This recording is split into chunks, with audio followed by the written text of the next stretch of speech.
I happen to be someone that overdoes everything. Yes, my good friend over there is agreeing with that.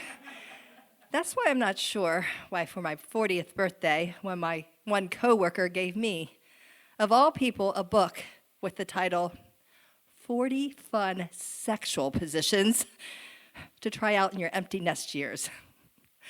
Seriously, why would somebody give an overachiever like me a book like that?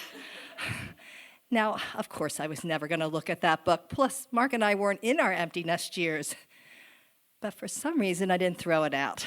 I took it home, I never looked at it, I stuffed it in a drawer, and I forgot about it until a couple years later when Mark and I were in our empty nest years. Both of our sons had just gone back to college from their holiday break. It was a Saturday afternoon, snowing in January, nothing to do. So I started cleaning out the drawers in my bureau and in our bedroom, and stuffed way back in one of those drawers, I found that book. Now, I really intended to throw it out, but I stood there, mesmerized, looking at the word fun. It was in big, bold letters. Mark and I hadn't had a lot of fun in a really long time. You see, the year before, Mark was diagnosed with cancer, and his treatments were brutal. And of course, I was that healthcare advocate that went the extra mile. So as I stood there and looked at the word fun, I thought, maybe if I just looked at number one, I figured that would be the easiest one, right? I thought maybe I could surprise Mark, give him some fun. And I was really surprised when I turned the first page, and number one had the exact same name as one of my yoga poses, the happy baby. And ironically, number one looked similar to the yoga happy baby pose. Is there anyone that doesn't take yoga and has no idea? Great. It's named Happy Baby for a reason. It's, babies. Picture a baby lying on its back, and they lift their legs like this, and then they grab one foot with one hand and the other foot with a hand like this, and they lay there like this, and they're rocking side to side, and they're giggling. That's the yoga Happy Baby, and number one in the book, very similar, but just a little bit more exaggerated. Because I overdo everything, my long right flexible leg kicked the wall light way above our bed. It flew across the room like a football, smashed into the wall, clear across the room, glass flying everywhere. But before it did that, when my foot hit the light, a big chunk of glass broke off and got stuck in the bottom of my right foot.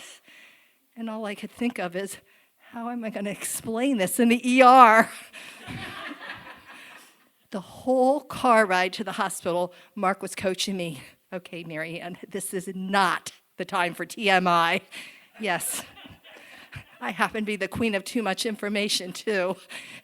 He said, okay, Marianne, keep it simple. You were dusting. You knocked over a light.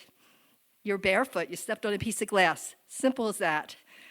Except when I got wheeled in through the walk of shame. Yes, I was in a wheelchair, and the whole medical team was looking at me. It was the middle of winter, snowing. I told Mark to throw me clothes, all I was wearing is a T-shirt and gym shorts. No coat. I didn't even have a sock and a shoe on the foot I could have. And the other foot had a big piece of glass in it with blood dripping out of it. And when the doctor walked into the room, the room with the curtains, he took one look at me and said, now, how did you do that? And that's when I panicked, and I told him every little detail.